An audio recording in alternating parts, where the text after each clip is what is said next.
Okay, so yes, I am indeed a pig vet. I was a commercial industry vet for 4 years.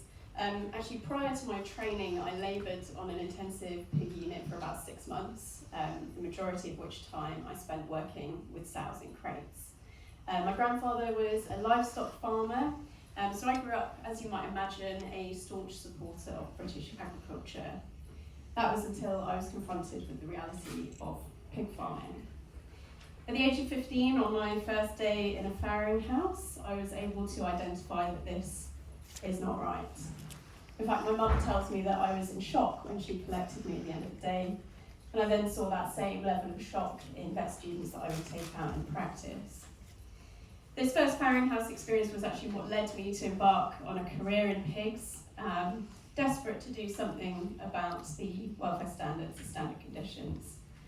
Sadly, nearly 20 years later, sows are still trapped in those same cages. Why do we recoil at the idea of eating dogs, or perhaps farming octopus or hunting whales? Is it intelligence? Maybe social behaviour? Studies have shown pigs to have the cognitive capacity and emotional complexity of a 3 to 4 year old human child. They use extensive verbal and physical communication, they play, they use tools, and they show empathy.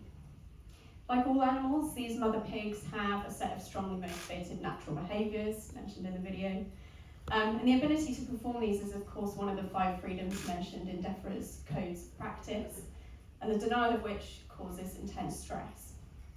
In the wild, sows will leave their small family group.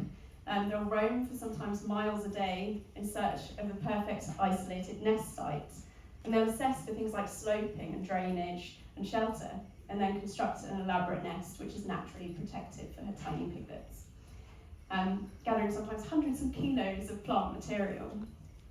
Caged pigs are generally afforded maybe a handful of straw or paper shavings, often nothing. Pigs spend the majority of their waking hours in the wild on the move, exploring with their extremely sensitive snouts. Lovely. Little musical accompaniment. Exploring with their extremely sensitive snouts, rooting in soil for food. As she can't move for prolonged periods, this 250, 300 kilo mother loses muscle tone. She can develop nerve damage and pressure sores over her joints. She of course can't turn around to check where her piglets are before she lies down, so piglets seeking the comfort of their mother can often become trapped between her and the concrete floor or the cage. Having spent significant time in farrowing houses, I think the crushing of piglets actually happens more often than is recorded. I found I was forever running between rooms to the very distinctive squeal of a squashed piglet. Alongside crushing, which is kind of often cited as the reason to keep these crates, to protect piglets from crushing. Alongside that, things like stillbirths, suffocation in fetal membranes, because of course you can't turn around to help them as she gives birth, disease and starvation all appear to be more prevalent in litters in crated sows. The sows themselves appear more prone to painful conditions like mastitis and prolapse, and due to being unable to move away from the spot where she defecates, things like torn vulvas and other common injuries take quite a while to heal. The stress of this extreme confinement can cause first-time mothers to savage their young.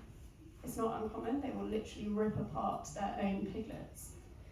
And I just need to make it clear, sows in the wild are not crushing or savaging their babies. In the absence of natural behaviours, interactions, surroundings, pigs in crates can develop sort of abnormal coping mechanisms. So they might bite the cage bars until their gums bleed, paw at the ground, obsessively lick the floor, and flood the pens with their drinkers. This is essentially the animal version of psychosis.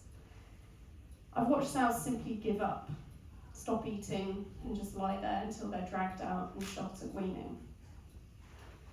Mothers are in these crates watching their piglets have their skulls smashed on concrete floors in front of them, a practice that is supposed to be banned, but I'm still seeing in undercover footage, and hearing their screams as we routinely chop off their teeth and tails.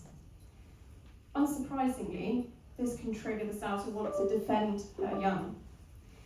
However, the solution to avoiding attack for farm workers is not to cage the mother, but to cease causing this deliberate harm and fear to her and her piglets. In terms of safety, I actually found carrying out procedures or injections much more scary, trying to put my hands through the cage bars of a farrowing crate than having a sort of calm, free sow or using any sort of temporary restraint that you would use for veterinary procedures. Farrowing crates carry the same ethical concerns from a veterinary perspective as gestation crates. They are essentially the same thing, but with an added layer of deprivation in this inability to nest, build, and tend to her young. We banned gestation crates in 1999, so we've had 26 years to prepare for this obvious follow-on. Temporary confinement would still result in the inability to perform these important natural behaviours at a critical time of life. Farrowing crates already are temporary confinement, and a proposal to simply adjust these systems will not alleviate the welfare and health concerns that we have for sow and piglets. In fact, the mortality rate, so the death rate of piglets, is lower outdoor in free farrowing sows than indoor. Indeed, the sow mortality rate and the replacement rate of herds is also lower. So these cages are protecting no one, and actually investing in facilities that are already obsolete would cost the UK and pigs dearly. As a vet, I do want to address my profession's role in this. We need to be really honest about these issues. There is no good reason for cages or any other iteration of cages to be used in farming. And our veterinary oath reads, above all, my constant endeavour will be to ensure the health and welfare of animals committed to my care. So not clients, not public, not colleagues. Our duty is to the animals. So the Pig Veterinary Society ought to really be the first name on every petition to improve pig welfare. And we need to have a long, hard think about why we're not. And it's important to stress in present company, and I hope we can all agree on this, that a ban on crates must coincide with a ban on imports of products produced to a lower standard from animals who have suffered in cages elsewhere and in even worse conditions than they're subject to here. And that would mean over half of pig products consumed here would not be available. So that required 50 to 60% reduction in consumption needs to be really plainly communicated to consumers by industry. To finish, this is just one of many very serious welfare issues in pig farming. And I do just want to be clear, my position, having seen the full scope of what animals are subjected to, is to consume no animal products. About halfway through my time in the industry, I decided that there was no right way to do the wrong thing.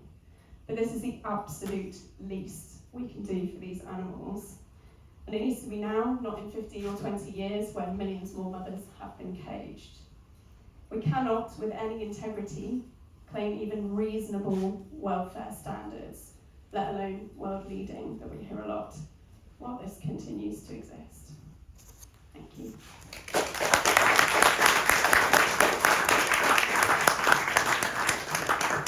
Thank you so much, Alice, for that incredibly powerful and I'm sure everyone will agree really difficult to hear testimony, but so honest, and I think that honesty from the veterinary profession is so urgently needed.